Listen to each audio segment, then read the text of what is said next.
सभी का मंगल हो। विवाहित स्त्रियों के लिए इस कड़ी के अंदर जो मेरे पुराने लेख थे उसी को पढ़े। बहुत बड़ा लेख था, इसको 4 पार्ट में बोलना पड़ रहा है। तो इसके अंदर एक और पार्ट है, वैसे तो वो इसका पार्ट भी है चौथा, लेकिन इसको अलग से भी हम कर सकते हैं कि स्त्री उत्थान पतन का कारण होती, पति के उत्थान मतलब बढ़ोतरी का, उन्नति का, और पतन का भी।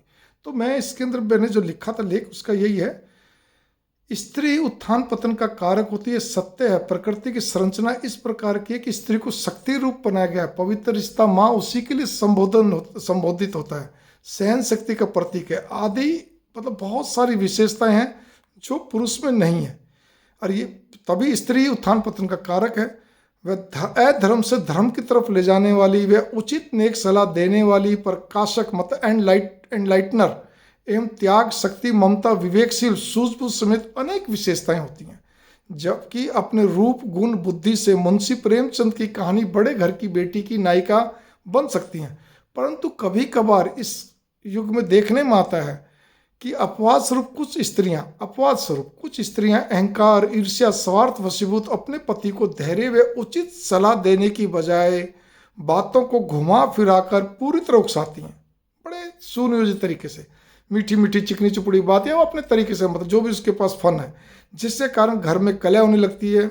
संयुक्त फैमिली, जब जॉइंट फैमिली हो तो ठीक है। इसी तरह जहाँ पति पत्नी दोनों मिलकर या पति अच्छा कमाते फिर भी उसमें असंतुष्ट, मतलब ये बहुत तो बहुधा देखा गया कि जहाँ पे पति बहुत अच्छा कमा रहे फिर भी असंतुष्टि, और कुल मिलाकर घुमा फिराकर महंगाई, स्टेटस, मकान, बच्चे, भविष्य आदि का वास्ता देकर अधिक कमाई के लिए गोलमोल बातें करते पति पर दबाव बनाए रखती हैं, जिससे पति तनाव में आ जाते हैं और सोचने मजबूर हो जाते हैं अतिरिक्त कमाई के लिए, और फिर वो क्या कहते हैं, उचित अनुचित कमाई का विचार त्याग देते हैं, जिससे जिससे क्या रहता है, एक बार मुंह में गलत का स्वाद लग जाए तब जायज़ नाजायज़ निर्णय का प्रश्न ही नहीं उठता है।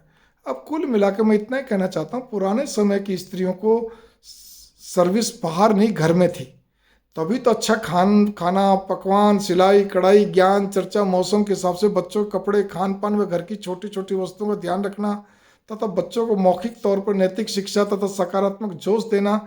जैसे छत्रपति शिवाजी की माँ जीजाबाई थी, ठीक है ना, छोटी मोटी वैद भी हुआ करती थी, खुद ही अपना कर लिया करती, फुर्सत ही नहीं था, इतने सारे छोटे बड़े काम थे। आज भी एक स्त्री को फुर्सत नहीं है, ये नोट कर लीजिए, ठीक है ना।